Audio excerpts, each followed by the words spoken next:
This is Karen, and this is my first pitch for the Creative Process project, for which I have decided to redesign a UI, specifically the one from the 2018 role-playing game Vampire. The game was received with mixed reviews, and among a variety of other things, some design choices like the UI were ill-received by players and critics. Before I go into the nitty-gritty, I wanted to determine which priorities I should make in my further design process, for which I have made a mind map. So the first thing I had to look at were the menus, and a big part of it is the navigation. Players need to be aware how they can change sections or even exit the menus at all times, and a cause of effect of every button that gets pushed needs to be comprehensible. From a form point of view, menus, just like the maps, are a big part of disruption of immersion as the player is now outside of the action. So to counteract this disruption, the design should fully mirror the setting as much as possible.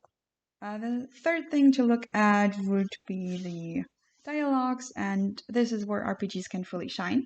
So for this reason, the UI should blend into the animation and cutscenes as much as possible, but not miss out on making players aware of which choices they can make and maybe even give a hint of what kind of effect it could have if they click on them.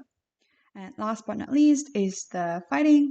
And in this section, there needs to be the most amount of information available at the same time. So a good UI should achieve a balance that makes this information as comprehensible and easily accessible as possible, but also maximizes the visible screen to show the action. Before I went further, I wanted to have a look at the concept art of the game. And as you can see here, it's very dark, very dirty, very chaotic, but everything is connected. There are clothing lines here, there are bridges in the background, there are beams connecting everything. And if we look at the setting that the game is in, it's 1918, at the end of the First World War. Industrialization is in full progress. Everyone is working, everything needs to be effective. The game is set in poorer region, so we can't go with a high-class design style like Art Deco, for example. So how is this progress showcased in the UI? Well, it really isn't. There are a couple problems I have with it. For one, there is a disruptive color scheme. The color green, for example, which is in the health bar here, is a color that you cannot find anywhere else in the game, so it just feels very out of place.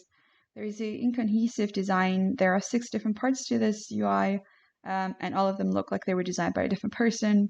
The number scaling is odd.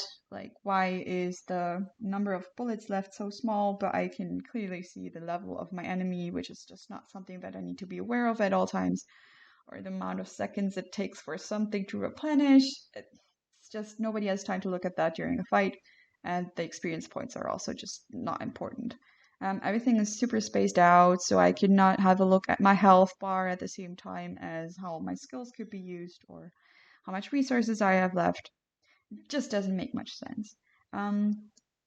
Another thing at the UI is that it wastes a lot of space. There is not really this, for example, is a note. You can see the object that you've collected here, and over here is the text that's written on it. This is just a kind of a dull block of text. The font is not immersive. The letters are quite small, and especially given the space that's available, it's just a bit nonsensical. So I had a look at what lettering looked like at the time, and as you can see, it's the same as the setting itself. Everything looks a bit chaotic at first glance. Like, there are different types of fonts and they clash a bit. They have different sizes, but as a whole, it just looks cohesive. So I figured rather than making everything small, I would rather make everything super big and give the player more of an incentive to read. This was just a quick mock-up that I threw together to give you a broad idea of where I am heading for this specific section of the UI. And hopefully you got maybe a little bit of understanding, and I am looking forward to hearing everybody else's feedback.